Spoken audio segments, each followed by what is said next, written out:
Ya, shalom Bapak Ibu Saudara sekalian. Kami ucapkan selamat sore, selamat berbakti di dalam nama Tuhan Yesus. Oleh kasih kemurahan Tuhan, kalau pada saat ini kita masih diberikan kesempatan untuk datang beribadah ini ulang, suatu anugerah, suatu kemenangan buat kita. Sebelum kita akan mulai ibadah pada sore hari ini, kita mengundang Tuhan hadir di tengah-tengah kita berdoa. Kami mengucapkan syukur terima kasih Tuhan Yesus atas kasih setiamu, atas kebaikanmu, atas pemeliharaanmu sepanjang hari hingga saat ini Tuhan. Kami merasakan kasih-Mu yang luar biasa. Kami merasakan kebaikan-Mu yang luar biasa Tuhan. Tuhan Yesus, kami percaya Tuhan Engkau sudah hadir di tengah-tengah saat ini. Tuhan memberkati kami sekalian Tuhan, jemaat-Mu yang datang. Mungkin ada yang mengalami masalah atau sakit penyakit. Kami yakin dan percaya Tuhan, dia hanya percaya kepadamu, dia hanya mengandalkan kepadamu Tuhan. Kau berikan mereka Tuhan kekuatan yang baru, kekuatan ekstranya daripadamu Tuhan. Sekali lagi Tuhan, kami menyerahkan akan saudara kami yang masih di dalam perjalanan Tuhan Yesus. Tuhan pimpin, Tuhan hentar sampai tempat ini dengan selamat, untuk siap kami memuji, memuliakan nama-Mu Tuhan. Terima kasih Tuhan Yesus. Kami menyerahkan ibadah ini sepenuhnya di dalam tangan-Mu Tuhan. Biarlah Engkau berkarya atas kami Tuhan Yesus. Terima kasih Tuhan, memberkati para hamba-hamba-Mu yang melayani. Berikan urapan yang baru, kerjasama yang indah yang baru Tuhan. Biarlah semuanya daripada-Mu. Terima kasih Tuhan Yesus. Kami siap untuk memuji, memuliakan nama-Mu Tuhan. Karena Kau terlalu besar buat kami Tuhan. Pengorbanan-Mu begitu besar buat kami Tuhan.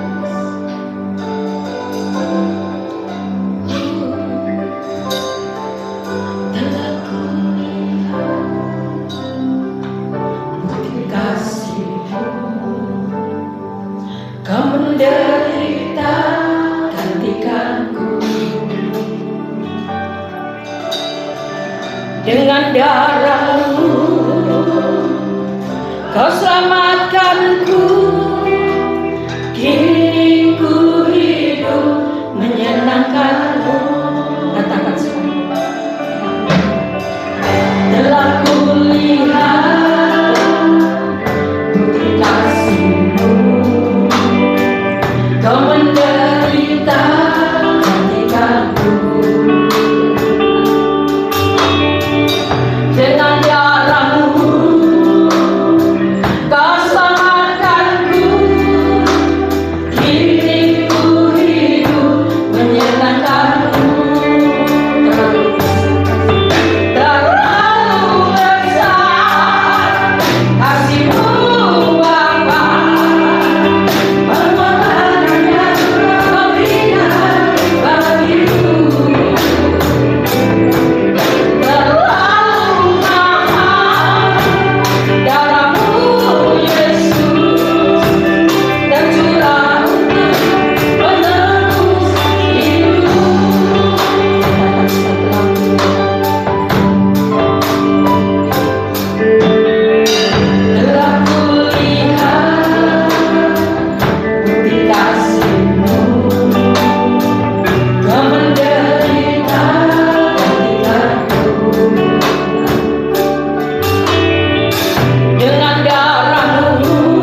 ya siku.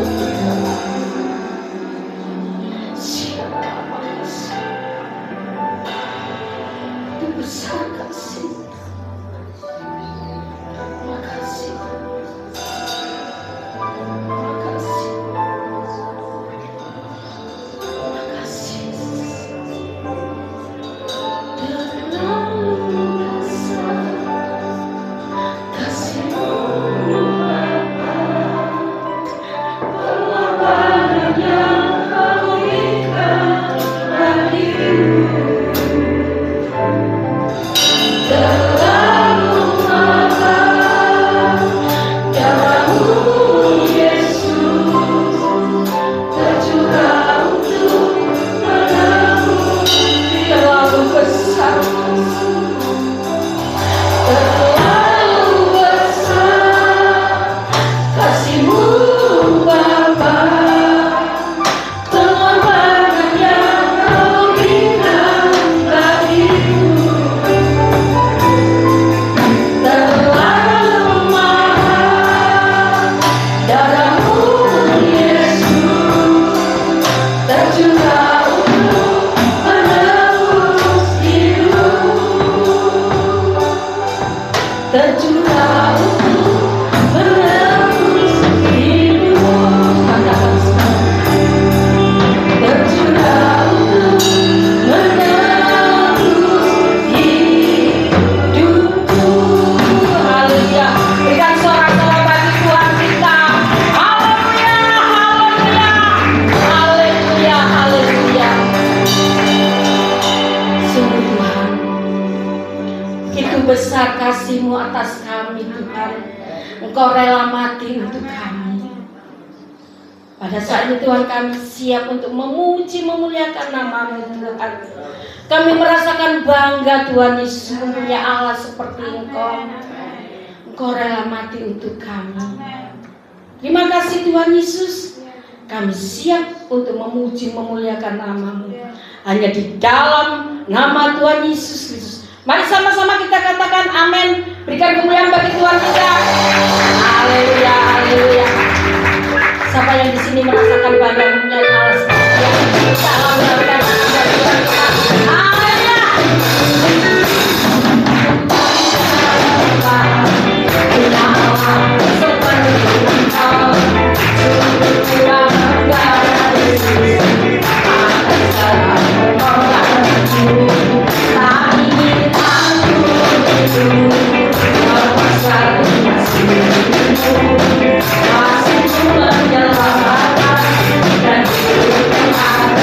Dan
Dia rela mati untuk kita.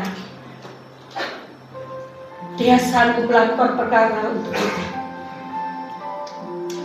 Kadang-kala doa kita tidak terjawab, tapi Tuhan Yesus yang kita sembah, Dia yang setia, Dia yang senantiasa mengasihi kita. Apapun yang terjadi dalam hidup kita, biarlah kita senantiasa mengucap syukur, karena Dia sungguh baik.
hari ini Tuhan, biarlah pujian yang kami naikkan bukan hanya keluar dari kata-kata kami, tapi benar-benar menjadi pengalaman hidup setiap kami, pribadi lepas pribadi.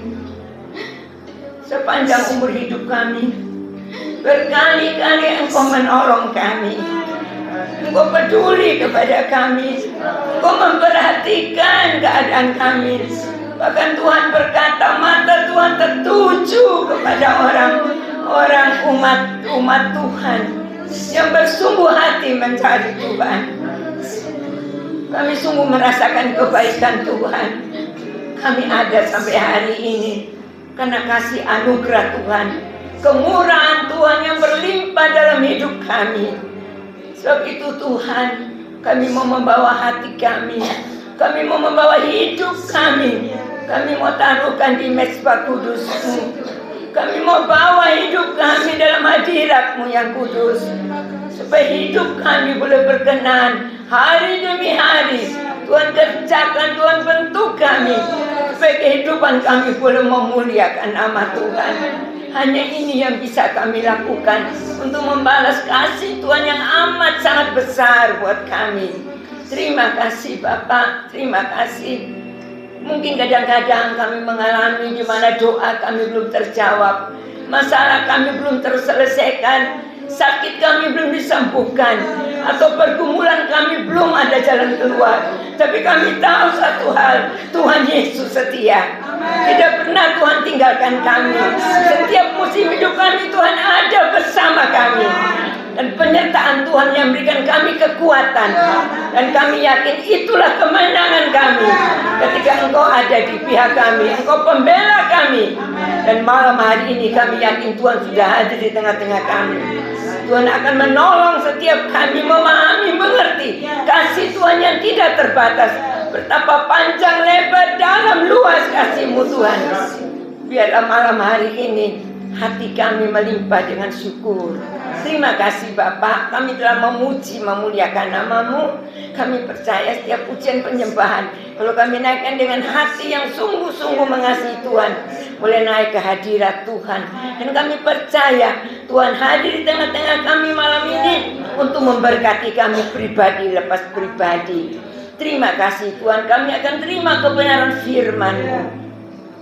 Urapi Bapak Gembala yang Tuhan telah persiapkan untuk menyampaikan pesan Tuhan, pesan kebenaran yang sangat kami perlukan, yang menuntun jalan hidup kami, yang mengatur tiap langkah kami, dan menyatakan kesalahan kami, memperbaiki kelakuan kami, sehingga hidup kami boleh berkenan di hadapan Tuhan. Urapi kami sekalian Tuhan, supaya hati kami siap untuk menerima kebenaran firman-Mu, dan kami boleh menjadi pelaku-pelaku firman. Terpujilah Engkau Bapa sekarang dan untuk selama-lamanya. Dalam nama Tuhan Yesus Kristus, kami siap terima kebenaran firman Tuhan. Haleluya, haleluya, amin. Silakan duduk kembali. Ya, silakan duduk kembali Bapak Saudara. Shalom, puji Tuhan. Nah, sebelum kita akan bersekutu dengan tubuh dan darah Tuhan dalam perjamuan kudus malam ini, kita akan sama-sama belajar kebenaran firman Tuhan.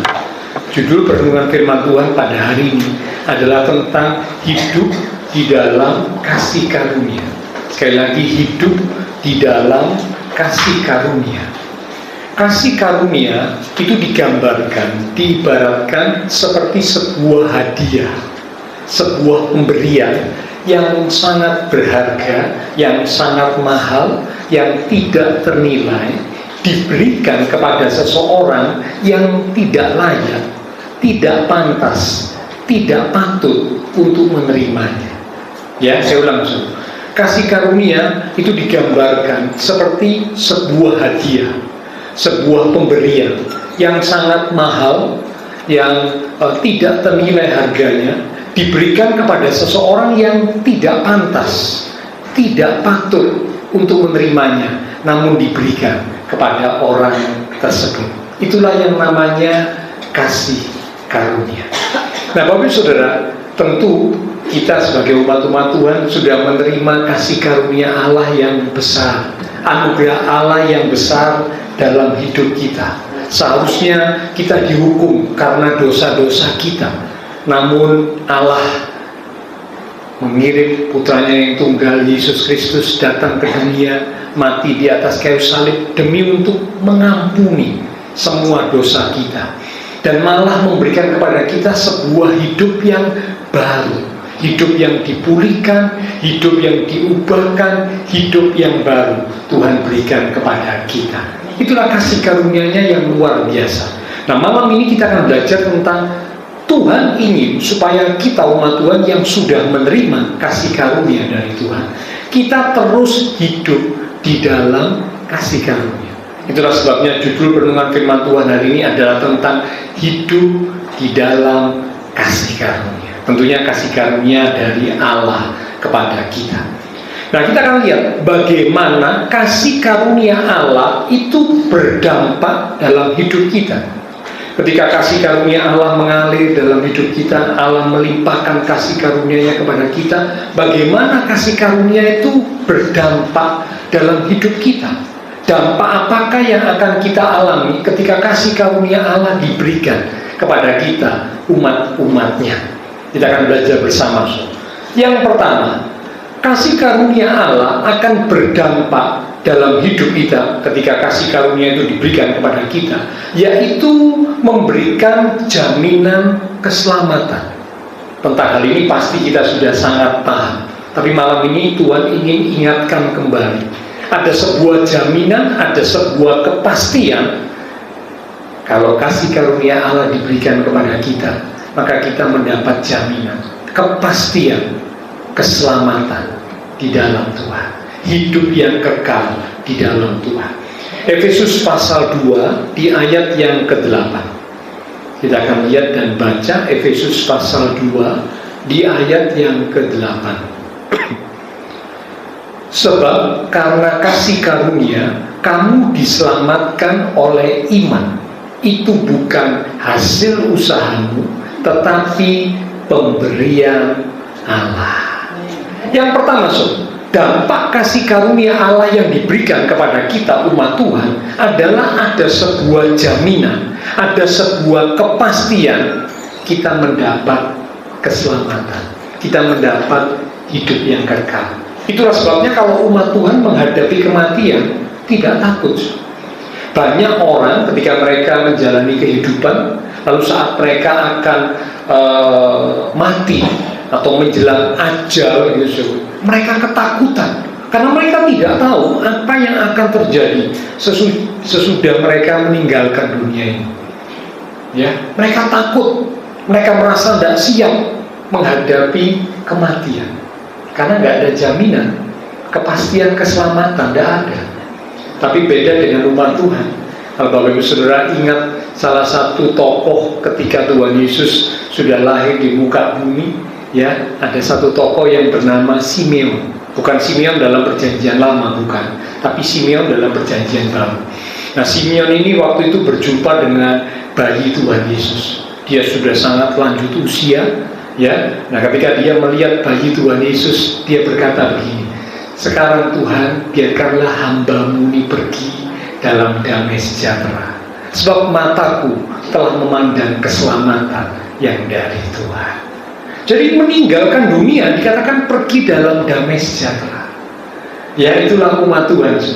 Ya, jadi sikap umat Tuhan saat menghadapi kematian itu beda dengan orang yang tidak mengenal Tuhan, dengan orang yang tidak percaya kepada Tuhan. Oh, jauh beda.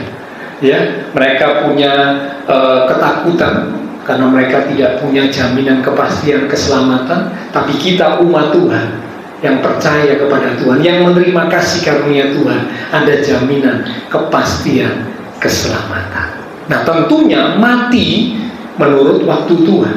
Karena sekarang ini sudah lagi ngetren. Kalau sudah mengikuti berita-berita yang terjadi, ini di Surabaya ya, ada beberapa mahasiswa yang melakukan bunuh diri. Ya, mungkin sudah dengar beritanya ya, melompat dari gedung lantai sekian. Ya, ini bahkan ada yang mahasiswa Kristen. Seharusnya kalau dia memiliki iman pengharapan yang sungguh kepada Tuhan, dia tidak akan lakukan hal itu. Bunuh diri adalah sebuah tindakan dosa di hadapan Tuhan.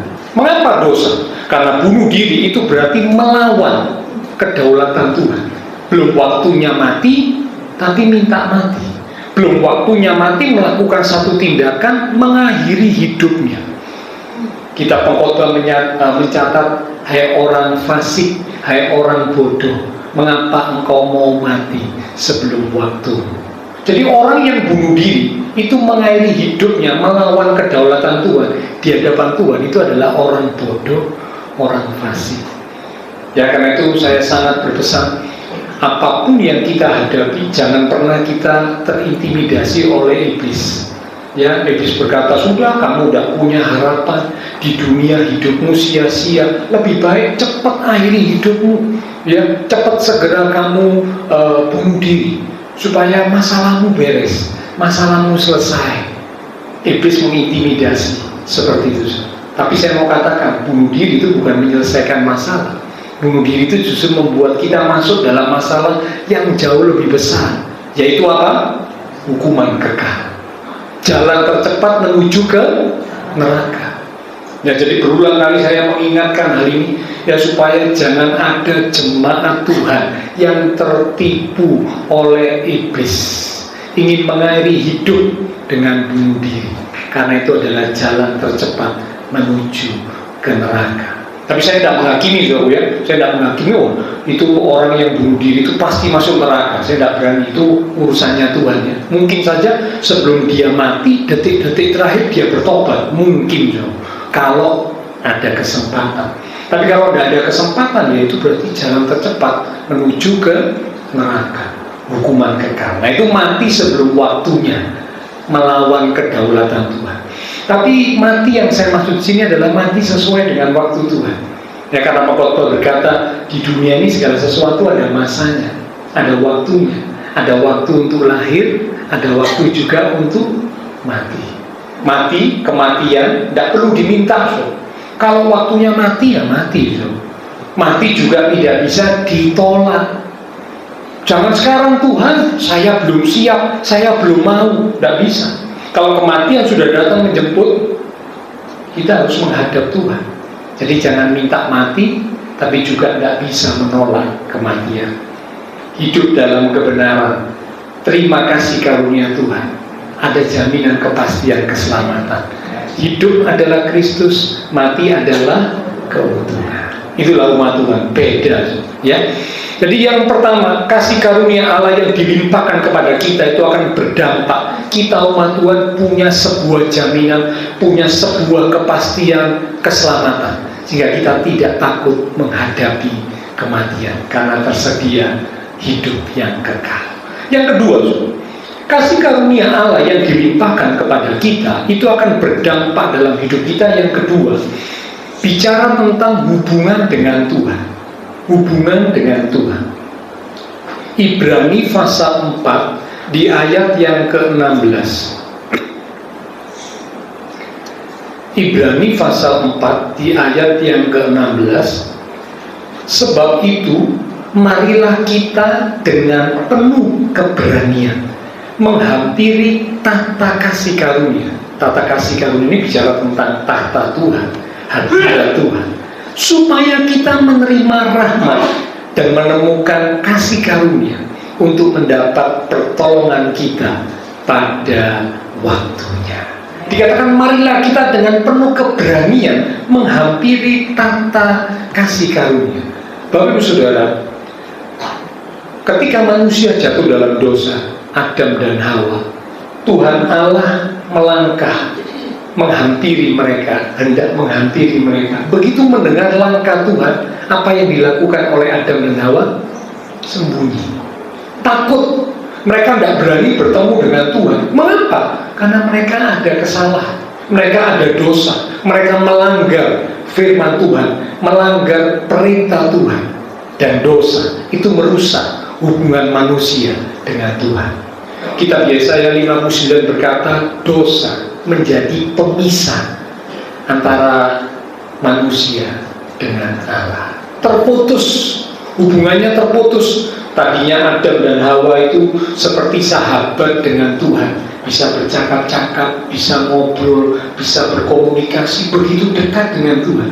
Tapi ketika mereka jatuh dalam dosa, rusaklah hubungan mereka dengan Tuhan, hancurlah, putuslah hubungan mereka dengan Tuhan, dan mereka akhirnya harus keluar dari Taman Eden karena dosa.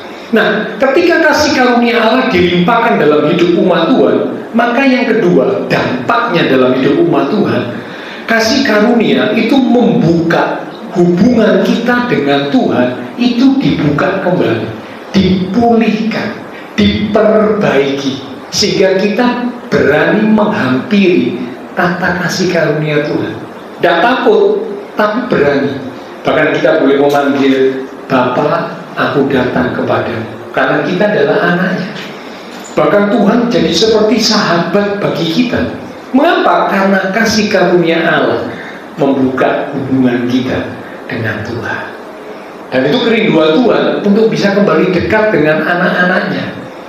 Tapi kalau anak-anak Tuhan yang masih suka hidup dalam dosa, masih menyimpan dosa, tidak bisa membangun hubungan dengan Tuhan. Tidak bisa, karena terhalang oleh dosa.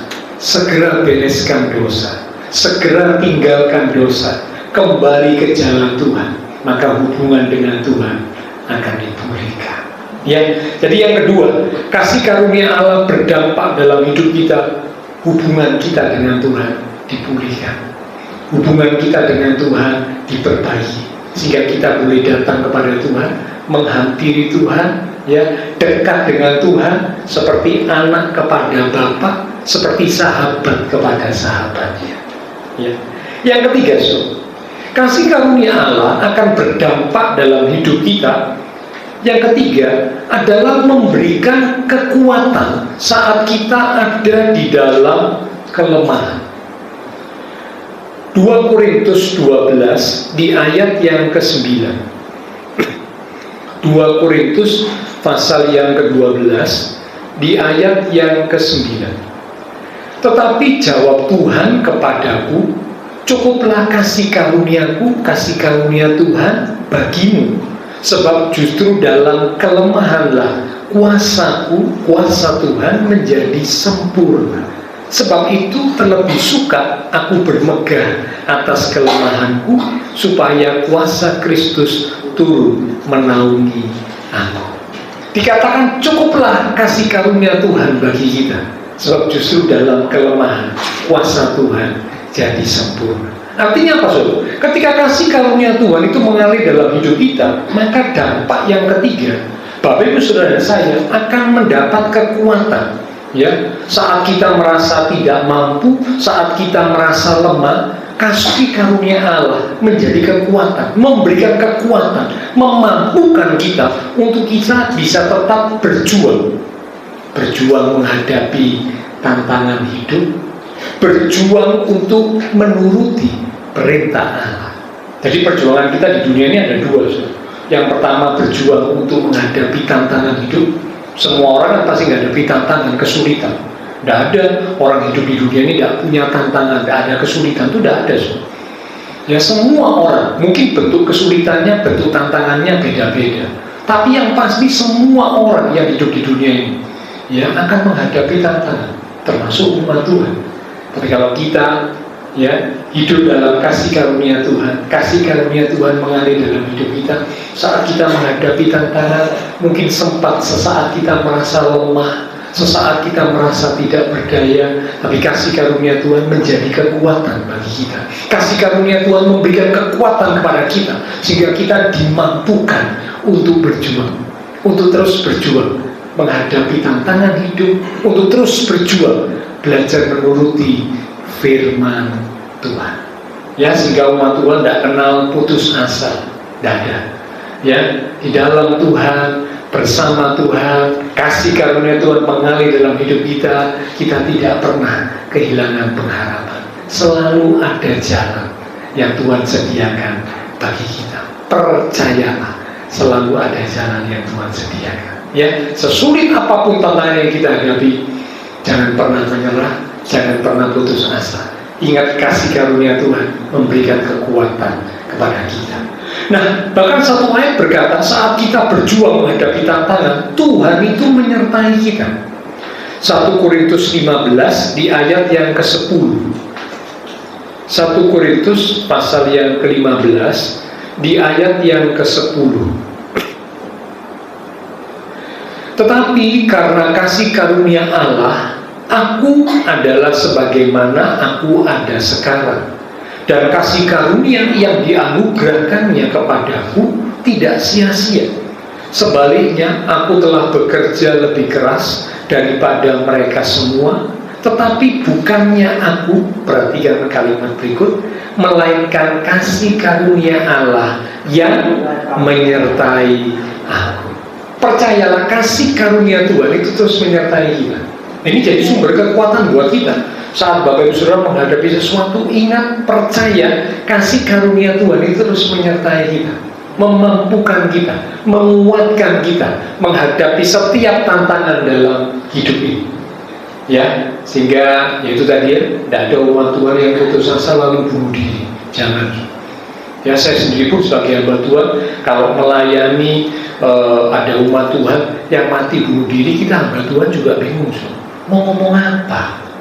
Ya, di firman Tuhan ini mau ngomong apa? Hidup adalah Kristus, mati adalah keuntungan. Nah, mau matinya bunuh diri, keuntungan apa? Ya, nah ini satu hal yang sulit buat kami hamba-hamba Tuhan. Karena itu saya sangat berpesan, sesulit, seberat apapun tantangan yang Bapak Ibu hadapi, jangan pernah tertipu oleh iblis. Di dalam Tuhan, kasih karunia Tuhan menyertai kita, kasih karunia Tuhan menguatkan kita, sehingga kita akan bisa menghadapi setiap tantangan bersama dengan Tuhan. Ya, itu yang ketiga. Jadi kasih karunia Allah yang mengalir dalam hidup kita berdampak yang ketiga, akan memberikan kekuatan saat kita ada di dalam kelemahan. Yang keempat sekarang, yang terakhir, tapi masih belum bagian yang terakhir, saudara ya. Masih yang terakhir dari dampak kasih karunia Allah. Yang keempat, kasih karunia Allah yang dilimpahkan dalam hidup kita itu akan berdampak memberikan damai yang melampaui segala akal manusia. Filipi pasal yang keempat di ayat yang ke-7. Filipi pasal 4 di ayat yang ke-7.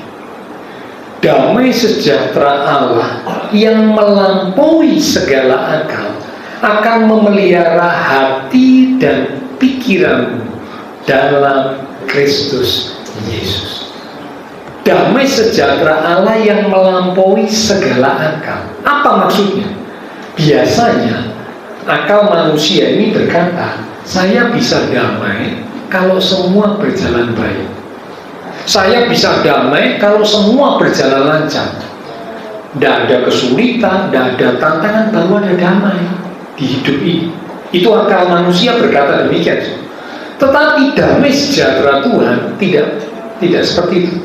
Damai sejahtera Tuhan itu mampu mengatasi segala keadaan.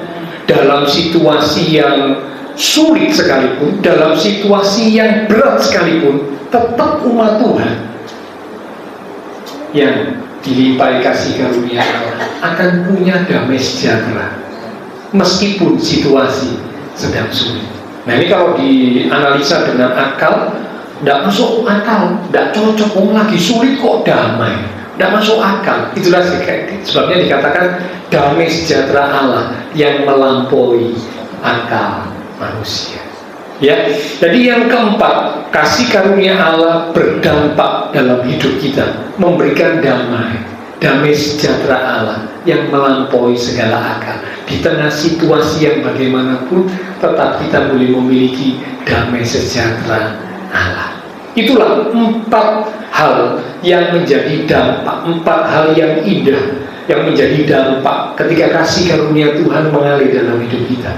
Yang pertama, keselamatan. Jaminan kepastian keselamatan, sehingga umat Tuhan tidak takut menghadapi kematian karena tahu tersedia hidup yang kekal sesudah meninggalkan dunia ini.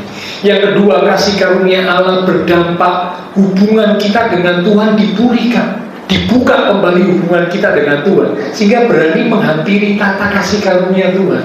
Tidak takut lagi, tidak seperti Adam dan Hawa yang sembunyi, tapi kita berani menghampiri tata kasih karunia Tuhan. Ya, bahkan saat berdoa kita boleh membangun hubungan yang semakin dekat. Kita panggil Tuhan dengan sebutan Bapa. Dia jadi Bapa kita, bahkan dia jadi sahabat kita. Yang ketiga, kasih karunia Allah berdampak. Kita memperoleh kekuatan saat kita ada dalam kelemahan. Kata Rasul Paulus, justru saat aku lemah, disitulah kekuatan Tuhan mengalir. Ya, mengapa? Karena kasih karunia Tuhan ada dalam hidup Paulus. Kasih karunia Tuhan yang sama juga ada atas hidup Bapak Ibu Saudara dan saya. Saat kita menghadapi kelemahan, kasih karunia Tuhan memberikan kekuatan kepada kita. Yang keempat, yang terakhir, kasih karunia Tuhan berdampak, memberikan damai sejahtera yang melampaui segala akal. Saat sulit, saat ada tantangan, saat semua sedang berjalan kurang baik atau bahkan tidak baik, tetap hati kita punya damai sejahtera Allah. Mengapa? Karena kasih karunia Tuhan mengalir dalam hidup kita. Itulah sebabnya betapa penting Bapak, Ibu, Saudara dan saya terus hidup di dalam kasih karunia Tuhan. Ya, jangan pernah keluar dari kasih karunia Tuhan. Kalau kita keluar dari kasih karunia Tuhan, kita akan kehilangan banyak hal yang indah. Kehilangan jaminan keselamatan, kehilangan pemulihan hubungan dengan Tuhan, kehilangan kekuatan saat ada dalam kelemahan, kehilangan damai sejahtera Tuhan yang melampaui akal manusia. Kenapa? Keluar dari kasih karunia. Bahkan satu ayat berkata, kalau umat Tuhan hidup di luar kasih karunia, umat Tuhan itu bisa jadi sombong. Dia merasa dirinya hebat. Kalau dia mampu, dia bisa melakukan sesuatu, dia bisa memiliki sesuatu, itu karena dirinya yang hebat. Ya, dicatat dalam Yakobus pasal 4. Kita lihat sebentar ya. Yakobus pasal yang keempat di ayat yang ke-6. Yakobus pasal 4 di ayat yang ke-6. Disitu dikatakan, tetapi kasih karunia yang dianugerahkannya kepada kita lebih besar daripada itu. Karena itu ia katakan, Allah menentang orang yang congkak. Congkak itu sombong, tinggi hati, tetapi mengasihani orang yang rendah hati. Kalau Bapak Ibu cermati ayat ini, di awal dikatakan kasih karunia yang dianugerahkan kepada umat Tuhan. Ya, lalu kemudian dilanjut dengan kata Allah menentang orang yang sombong. Artinya apa? Kalau umat Tuhan hidup di luar kasih karunia, umat Tuhan itu merasa, oh, saya ada hari ini karena kepandaian saya, kehebatan saya, keahlian saya membuat saya bisa ada seperti hari ini. Padahal kalau kita merenung dengan baik, kita ada hari ini karena kemurahan Tuhan, karena anugerah Tuhan, karena kasih karunia Tuhan. Ya, tadi Paulus berkata di 1 Korintus 15 ya, aku ada ini karena kasih karunia Allah. Aku boleh ada seperti hari ini. Satu lagu berkata, ku ada sebab anugerah, ku ada karena kasih. Ya, jadi jangan pernah hidup di luar kasih karunia. Kita akan kehilangan banyak hal. Bahkan di luar kasih karunia membuat kita hanya merasa sombong, berbangga diri. Padahal kita lupa semua itu karena kasih karunia Tuhan. Tetaplah terus hidup di dalam kasih karunia Tuhan, sehingga kita menyadari semua karena anugerah Tuhan bagi kita. Nah, selain kita jangan hidup di luar kasih karunia, kita juga jangan menyalahgunakan kasih karunia. Ada umat-umat Tuhan ya, yang mereka berkata, saya tidak hidup di luar kasih karunia, saya masih terus hidup dalam kasih karunia. Tapi mereka menyalahgunakan kasih karunia Tuhan di dalam hidupnya, sehingga hidupnya jadi sembarangan, hidupnya jadi ceroboh. Kitab Galatia mencatat, Galatia pasal 5 di ayat yang ke-13. Ini ayat-ayat yang hampir terakhir ya. Galatia pasal 5 di ayat yang ke-13. Saudara-saudara, memang kamu telah dipanggil untuk merdeka. Kata dipanggil untuk merdeka ini bicara hidup di dalam kasih karunia. kasih karunia Tuhan mengalir dalam hidup kita sehingga kita dimerdekakan dari dosa. Ya. Tetapi janganlah kamu mempergunakan kemerdekaan itu sebagai kesempatan untuk kehidupan dalam dosa. Jadi dipanggil untuk merdeka, hidup dalam kasih karunia, tapi justru saat hidup dalam kasih karunia digunakan untuk hidup dalam dosa. Melainkan layanilah seorang akan yang lain oleh kasih. Nah, Bapak Saudara, ada kecenderungan umat Tuhan yang keliru, yang salah. Mereka berkata, saya sudah menerima kasih karunia Tuhan. Kasih karunia Tuhan melimpah dalam hidup saya.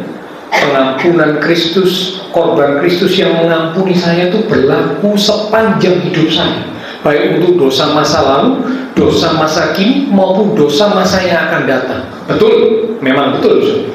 Ya, tetapi bukan lalu kemudian kita berkata karena itu saya mau hidup sembarangan, saya mau hidup dalam dosa bagaimanapun, tidak masalah. Sekali selamat, tetap selamat. Nah, ini bahaya. Ada umat Tuhan yang punya pengertian seperti itu. Mereka berkata, kasih karunia Tuhan kan melimpah dalam hidup saya, maka saya hidup dalam dosa bagaimanapun, kehidupan saya tetap sekali selamat, tetap selamat. Karena korban Kristus berlaku terus untuk hidup saya sampai akhir hidup saya. Jadi saat saya hidup dalam dosa pun tetap kasih karunia, pengorbanan Kristus, pengampunan Kristus berlaku buat saya. Nah, ini bahaya.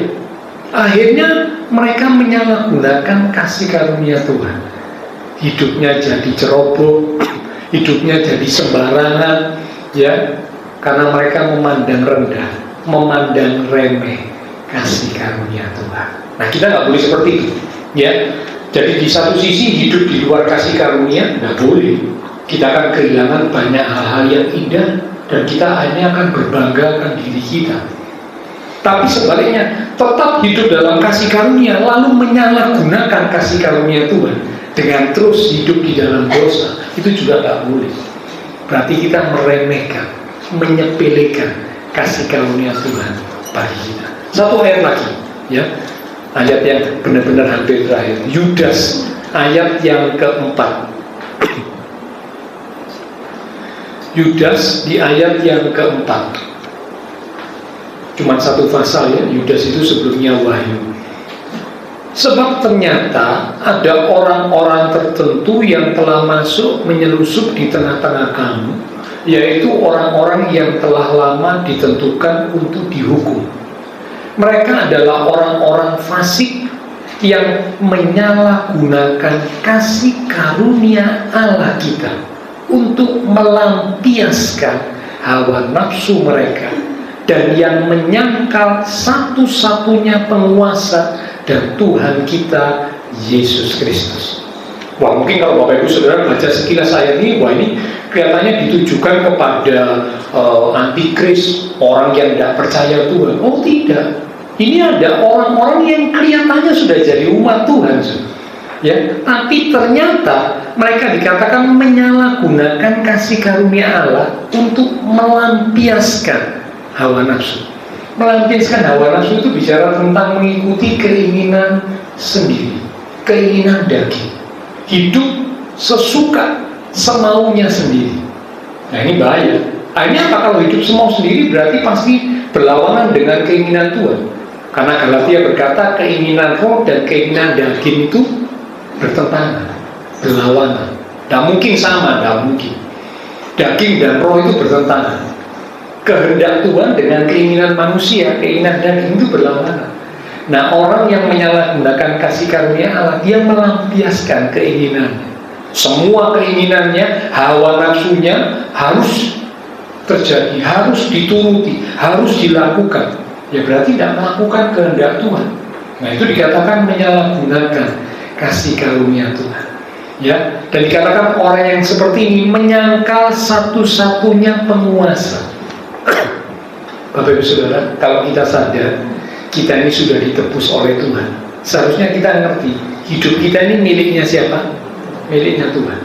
Tuhan yang berkuasa atas hidup kita, Tuhan yang berdaulat atas hidup kita.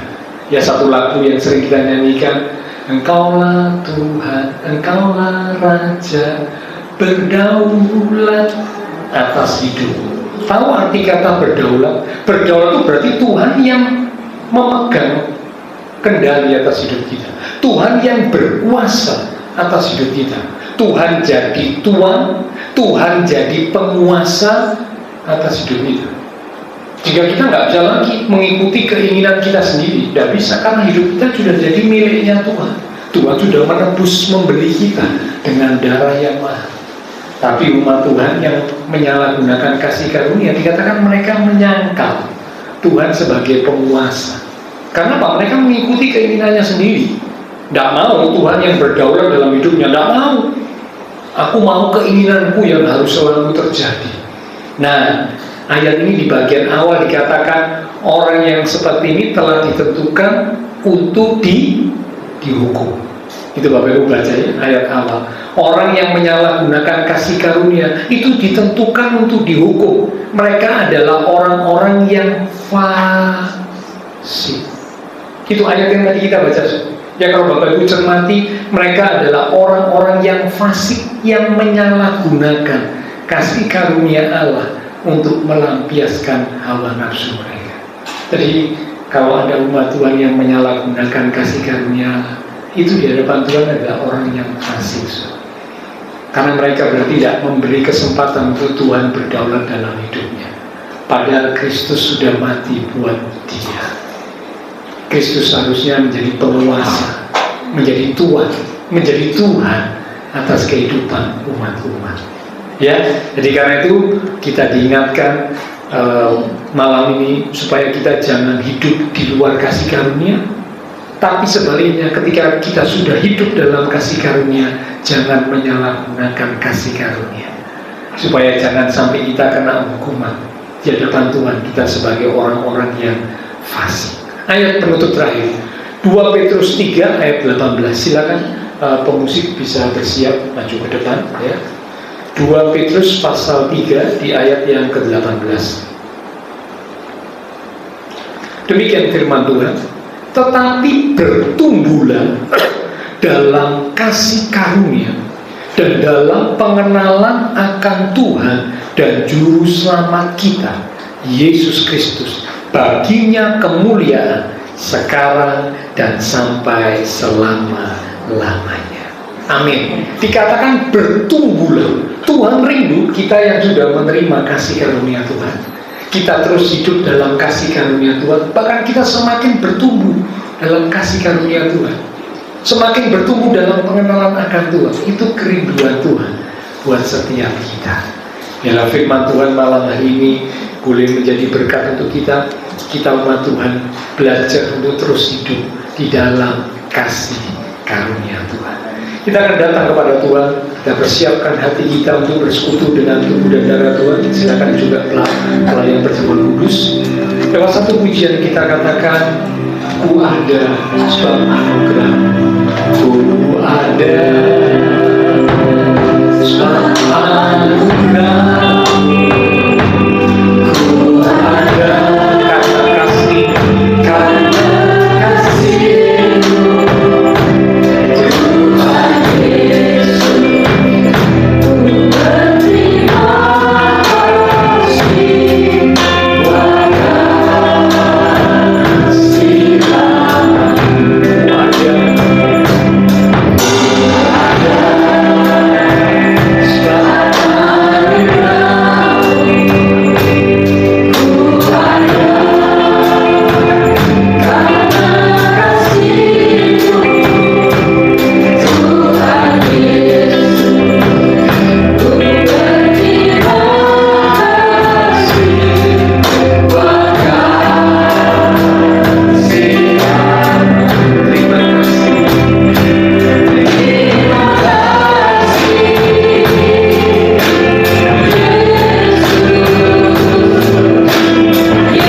saat ini semua karena kasih karunia Tuhan, anugerah Tuhan yang sudah dilimpahkan bagi kami. Karena Tuhan, kami mau belajar untuk terus hidup di dalam kasih karunia Tuhan. Kasih karunia Tuhan akan berdampak, memberikan hal-hal yang indah dalam hidup kami. Kami jadi memiliki jaminan kepastian keselamatan. Hubungan kami dengan Tuhan dipulihkan. Tuhan boleh menjadi Bapa kami, sahabat kami. Bahkan kami mendapat kekuatan saat ada tantangan kesulitan, saat kami ada dalam kelemahan. Kasih karunia Tuhan mengalir, memberikan kekuatan yang baru kepada kami. Bahkan memberikan damai sejahtera Allah yang melampaui segala akal, sehingga saat situasi kurang baik atau bahkan tidak baik, tetap hati kami penuh dengan damai sejahtera Tuhan. Karena Tuhan, kami tidak mau hidup di luar kasih karunia Tuhan. Kami mau senantiasa terus hidup di dalam kasih karunia Tuhan. Bahkan kami juga tidak menyalahgunakan kasih karunia Tuhan. Kami mau belajar untuk hidup di dalam kebenaran. Memang sebagai manusia kami masih bisa melakukan kesalahan. Kami masih bisa jatuh dalam dosa. Tapi begitu kami sadar akan kesalahan kami, segera kami bertobat, kami minta ampun, kami kembali kepada jalan Tuhan, sehingga kasih karunia Tuhan kembali mengalir dalam hidup kami. Kami terus bertumbuh di dalam kasih karunia Tuhan. Hamba terbatas untuk berkata dan menjelaskan. Roh Kudus yang akan terus mengingatkan firman kebenaran yang sudah kami terima, sehingga setiap kami umat-umat Tuhan terus hidup di dalam kasih karunia. Sebentar kami akan bersekutu dengan tubuh dan darah Tuhan. Sebelum kami masuk dalam persekutuan dengan tubuh dan darah Tuhan, kami introspeksi diri kami. Jikalau ada dosa, kesalahan yang sudah kami lakukan, baik lewat perbuatan kami, lewat perkataan kami, ataupun pemikiran kami yang tidak sesuai dengan kehendak Tuhan, malam ini sebelum kami bersekutu dengan tubuh dan darah Tuhan, kami datang merendahkan diri di hadapan-Mu. Kami mohon pengampunan-Mu ya Tuhan. Ampuni akan segala dosa kesalahan yang sudah kami lakukan Tuhan. Kami tidak mau terus hidup di dalam dosa. Kami mau kembali kepada jalan Tuhan. Kami mau bertobat. Kami mau Tuhan untuk hidup kami boleh ada di dalam kasih karunia Tuhan. Karena itu Tuhan, kami mohon pengampunan. Ampuni kami Tuhan. Dan kami percaya ketika kami mohon pengampunan Tuhan dengan penuh kesungguhan, Engkau Allah yang setia dan adil. Engkau berjanji untuk mengampuni kami. Engkau berjanji untuk menyucikan kami dari segala dosa kami, sehingga saudara kami umat Tuhan dilayakkan, dikuduskan, disucikan, untuk kami boleh bersekutu dengan tubuh dan darah Tuhan yang kudus. Berkati roti dan anggur yang akan kami terima. Kami rindukan melalui persekutuan dengan tubuh dan darah Tuhan malam ini. Iman setiap kami diteguhkan, dikuatkan. Urapi setiap hamba-hamba-Mu yang akan melayani. Dengan hati yang siap, kami akan menerima tubuh dan darah Tuhan yang kudus. Dalam nama Tuhan Yesus Kristus kami sudah berdoa.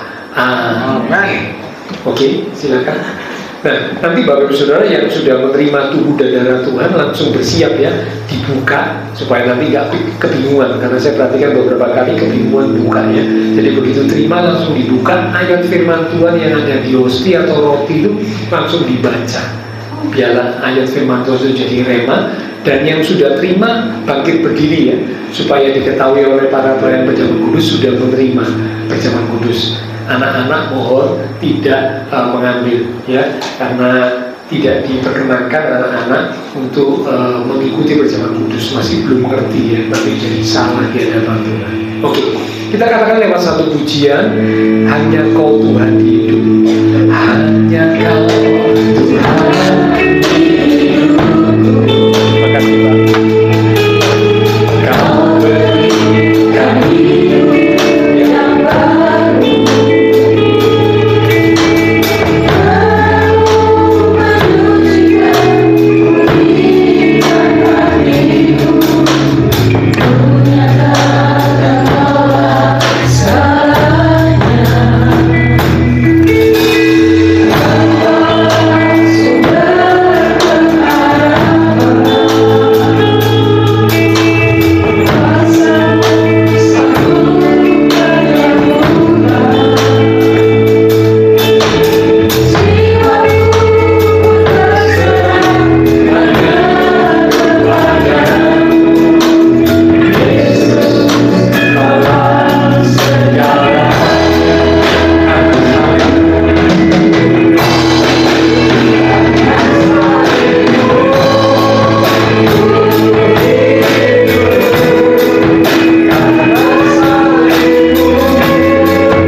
Kekudusan Tuhan telah melingkupi mencukupi setiap kami dan melayakkan kami untuk bersekutu dengan tubuh dan darah Tuhan yang kudus. Sekarang dengan hati pikiran yang tertuju kepada korban Kristus di atas kayu salib, kami siap untuk bersekutu dengan tubuh dan darah Tuhan. Mari kita angkat roti yang adalah tubuh Tuhan lebih tinggi dari kepala kita. Kita akan dengarkan firman Tuhan yang terambil dari 1 Korintus pasal 11 di ayat yang ke-23 mulai. Demikian firman Tuhan. Sebab apa yang telah kuteruskan kepadamu telah aku terima dari Tuhan, yaitu bahwa Tuhan Yesus pada malam waktu ia diserahkan mengambil roti, dan sesudah itu ia mengucap syukur atasnya, ia memecah-mecahkannya dan berkata, inilah tubuhku yang diserahkan bagi kamu. Perbuatlah ini menjadi peringatan akan aku. Saudara, roti yang telah dipecah-pecahkan dan sebentar kita akan makan bersama-sama, bukankah ini adalah persekutuan dengan tubuh Kristus? Mari kita akan makan bersama-sama, katakan dengan iman, dalam nama Tuhan Yesus Kristus. Haleluya.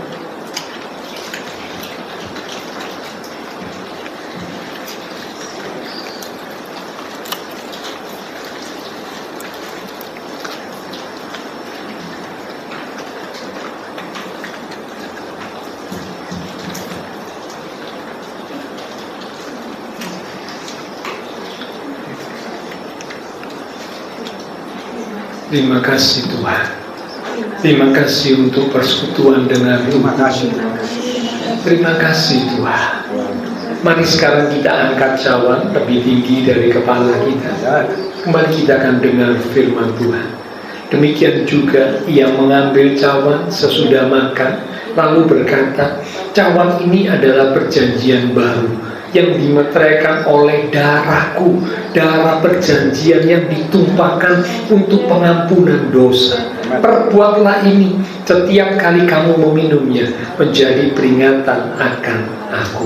Saudara, cawan yang telah kita mintakan berkat atasnya dan sebentar kita akan minum bersama-sama, bukankah ini adalah persekutuan dengan darah Kristus? Amin. Mari kita akan minum bersama-sama, katakan dengan iman, dalam nama Tuhan Yesus Kristus.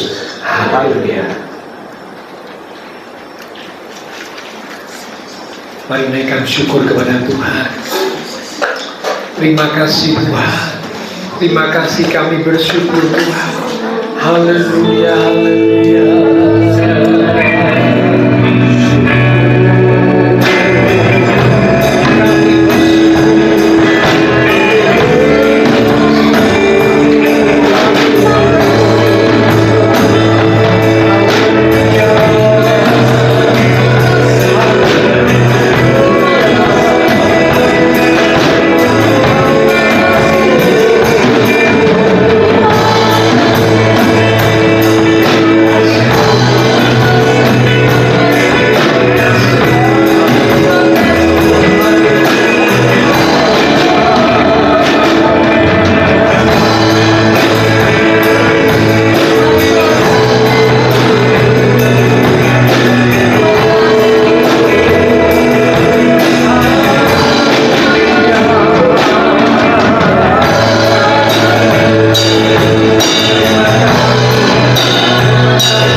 Yang baru itu sudah mengalir atas setiap kami.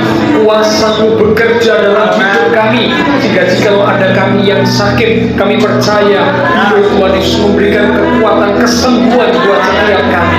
Bahkan kami yang lemah dikuatkan, diteguhkan. Kami yang sedang menghadapi masalah pergumulan, kami tidak putus asa, karena kasih karunia Tuhan menyertai kami, memampukan kami untuk kami boleh berjuang menghadapi tantangan, dan kami percaya bersama dengan Tuhan kami pasti keluar sebagai pemenang, karena Allah adalah Allah pemenang. Terima kasih Tuhan. Kami percaya semua umat Tuhan diberkati Tuhan, diberkati iman rohani, diberkati keluarga rumah tangga, diberkati usaha pekerjaan, diberkati studi sekolah, diberkati kesehatan kami, bahkan diberkati masa depan kami. Terima kasih Tuhan, semua yang sudah melayani, persembahan yang dipersembahkan, apapun yang dilakukan setiap umat Tuhan, karena mengasihi Tuhan, Allah sumber segala berkat akan memberkati dan memakai hidup kami untuk kami boleh lebih lagi memuliakan Tuhan. Kami berdoa memberkati bangsa negara kami Indonesia, pemimpin-pemimpin bangsa kami, kota kami Surabaya, demikian juga tetangga lingkungan sekitar gereja Tuhan. Kami berdoa juga untuk setiap umat Tuhan, jemaat Tuhan yang tidak bisa hadir. Jika mungkin ada mereka yang sakit Tuhan, kesehatan Ibu Gunadi, Bapak Gunadi, dan juga teman-teman simat kami yang lain yang sakit, kami berdoa lewat tempat ini. Kami mohon biarlah kuasa-Mu yang ajaib menjamah, berikanlah kekuatan, kesehatan, kesembuhan di dalam nama Tuhan Yesus Kristus. Oleh bilur Tuhan Yesus, yang sakit disembuhkan, yang lemah dikuatkan, yang susah dihiburkan, bahkan yang menghadapi tantangan masalah dengan iman yang teguh kami tetap percaya menantikan Tuhan. Pasti Tuhan akan menyatakan pertolongan tepat pada waktunya. Terima kasih Tuhan. Memberkati setiap jemaat Tuhan yang berulang tahun sepanjang hari ini, dengan pertambahan usia yang Tuhan beri, membawa kami semakin sungguh-sungguh di dalam Tuhan. Setelah selesai ibadah, kami akan berpisah satu dengan yang lain, kembali ke keluarga rumah tangga kami, kembali ke aktivitas kami. Biarlah segala berkat, anugerah, damai, sukacita yang melimpah dari Allah Bapa surgawi, kasih Tuhan Yesus Kristus, dan persekutuan dengan kuasa Roh Kudus akan terus memimpin menuntun langkah kehidupan setiap kita. Itu terus pada kita sekarang mulai malam ini sampai Maranatha Tuhan Yesus datang kembali. Di dalam nama Tuhan Yesus Kristus, semua yang percaya diberkati Tuhan. Mari bersama dengan iman kita berkata, amin. Memberkati kita sekarang sampai berjumpa.